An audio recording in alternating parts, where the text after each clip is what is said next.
চলো আজকে সকালটা না হয় আমার কুড়ে রান্নাঘর থেকেই শুরু করলাম, কারণ আমি বুঝতে পারছি যে প্রত্যেকটা আমাদের বাড়ির বউগুলোর ঘুম থেকে উঠেই কিন্তু আমাদের চিন্তাধারা থাকে যে আজকে কি সবজি রান্না হবে আর রান্নাঘরটা পরিষ্কার করতে হবে। তো চলো, পরিষ্কার বলতে আমি তো প্রত্যেক দিনই যখনই রান্না করি তখনই তো পরিষ্কার সবকিছুই থাকে, তার মধ্যে থেকেও সকালবেলা একটু আরেকটু ফ্রেশ ভাবে পরিষ্কার করে নিই, ঝাড়াঝাড়ি করে নেই, তো মুছামুছি করে নিই, সেরকমই আর কি করে নিচ্ছি। ভাবলাম তোমাদের সাথে একটু শেয়ারও করি, আর যেহেতু ব্লগ তোমাদের সাথে এখন যাবে। আর এই ঝোল গাছটা দেখো এত সুন্দর, আমার ভাস্তেই লাগিয়েছি। আমি যখন বাপের বাড়িতে গেছিলাম তখন কিন্তু নিয়ে আসি, আর গাছ আমার খুব খুব প্রিয়, ভালো লাগে। আমি জানি তোমরা যারা আমার ভিডিওগুলো দেখছো তারাও কিন্তু গাছ খুব ভালোবাসো, তো ফুল গাছও কিন্তু খুবই ভালো লাগে, ফল গাছও খুবই ভালো লাগে। তো চলো, আমার এটা ছোট্ট রান্নাঘর, এই রান্নাঘরের পরিবেশটা একটু আলাদা, যেহেতু আমার গ্রামে বাড়ি আর গ্রামের বাইরের সবার কিন্তু উনানে রান্না করে, তো সেই রকমই আমিও কিন্তু ছোট্ট একটা কুড়ে রান্নাঘর, সেখানেই নিত্য প্রয়োজনীয় রান্না বান্না আমি শেয়ার করি।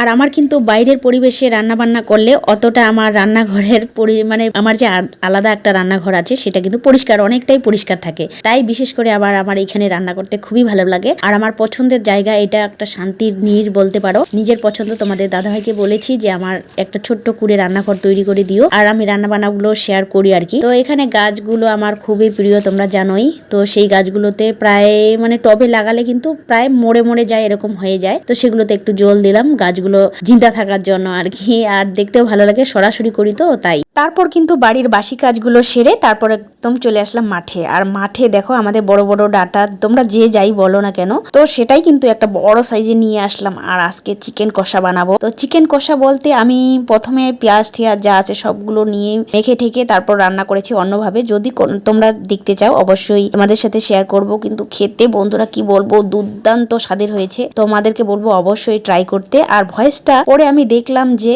এত বাজে শোনা যাচ্ছিল না, তাই কিন্তু ভয়েসটা আমি মিউট করে দিয়ে আমি আমার ভয়েসে এখন তোমাদের সাথে।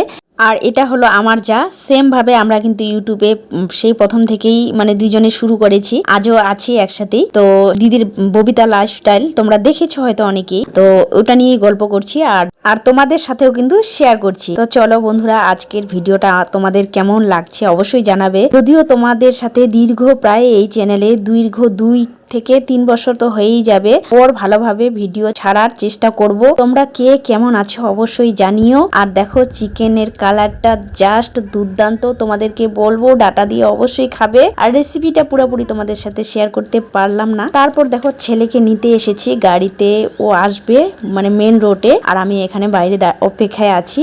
জানি প্রত্যেকটা মারই কিন্তু আমার মতো সেম কন্ডিশন। এই সময়টা মনে হচ্ছে যে আমরা সময়টা নিজের জন্য পাচ্ছি না, কিন্তু একটা সময় গিয়ে আমাদের মনে হবে যে এই মুহূর্তটা কিন্তু আমাদের কত সুখের ছিল। তবে যাই হোক, তোমরা ভালো থেকো, সুস্থ থেকো, সাবধানে